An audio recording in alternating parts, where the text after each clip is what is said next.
আসসালামু আলাইকুম। ভিডিও দেখে বুঝতে পারছেন যে আজকে কোনো সার্ভিসের ভিডিও কিংবা সেলস শোরুমের ভিডিও থাকছে না। তো ভিডিওটা হচ্ছে একটা ইনফরমেটিভ ভিডিও। আমার এক্স অফিস ছিল উইন্সবিডি লিমিটেড। উইন্সবিডি লিমিটেডে আজকে একটি অনাকাঙ্ক্ষিত ঘটনা ঘটে গেছে। তো একটি বাইক কাস্টমার সার্ভিসে দিয়ে গেছিল, বাট এটা চুরি হয়ে গেছে। তো এটা কিভাবে চুরি হয়েছে? তো বেসিক্যালি উইন্সবিডি যে সার্ভিসের যে সিস্টেমগুলা, ওনারা কিন্তু গাড়ি সিরিয়ালে দেওয়ার পরে বাইরে এটা সিরিয়াল করে রাখা হয় এবং তত্ত্বাবধানে থাকা হয়। তো যখন সার্ভিস স্টাফরা নামাজ পড়তেছিল, নামাজের সময় দুইজন বহিরাগত লোক আইসা বাইকটা এখান থেকে চুরি করে নিয়ে গেছে। তো আপনারা ভিডিওতে দেখতে পাচ্ছেন বি ক্লাস টাইপের লোক যারা মানুষের ক্ষতি করে। তো উনি বাইকের উপরে দীর্ঘ সময় বসেছিল এবং বাইরে দুইটা বাইক ছিল, একটা ইয়েলো কালার এবং একটা ব্ল্যাক কালার বাইক। তো ইয়েলো কালারটা দীর্ঘক্ষণ ওরা ট্রাই করছে বাইকটা নেওয়ার জন্য, বাট ওইটা নিতে পারে নাই। বাট ব্ল্যাক কালার একটা বাইক যেটা আসলে চুরি হয়ে গেছে, দুঃখের সাথে জানানো যাচ্ছে এটা সম্মানিত কাস্টমারের বাইক। তো যেহেতু এটা সার্ভিস সেন্টার আন্ডারে দিয়ে গেছিল, এটা লাইবিলিটি অবশ্যই সার্ভিস সেন্টার বহন করবে, কারণ হচ্ছে যেহেতু বাইকটা চুরি হয়ে গেছে। তো চুরি হওয়া বাইকটা উদ্ধারের জন্য মূলত এই ভিডিওটা করা। আমার ফ্রেন্ড লিস্টে যদি কোনো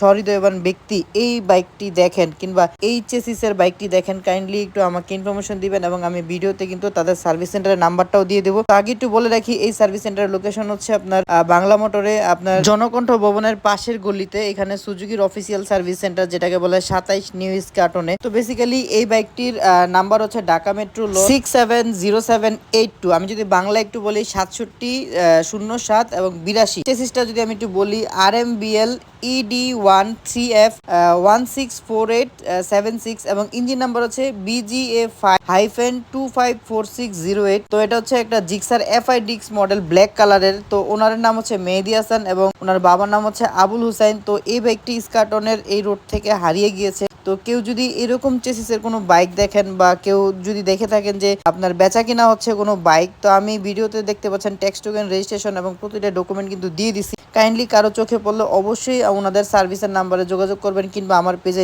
মেসেজ দিবেন। আসলে একজনের মাধ্যমে যদি একজন বাইকার তার শখের বাইকটি পায়, আসলে এটা আসলে খুব সুখের সংবাদ হয়। তো আপনারা চেষ্টা করবেন যাতে এই বাইকটি আমরা খুব দ্রুত উদ্ধার করে দিতে পারি। সবাই আমাদের জন্য দোয়া করবেন এবং এই সম্মানিত কাস্টমারকে যাতে তাদের বাইকটা বুঝিয়ে দিতে পারি। আপনার শখের বাইকটি অবশ্যই সতর্কতার সাথে পার্কিং করুন, যেখানে রাখেন না কেন। একবার হারিয়ে গেলে কিন্তু মনে যে পরিমাণ কষ্ট পাবেন, ওইটা লাখ টাকা দিয়েও ফেরত আনতে পারবেন না।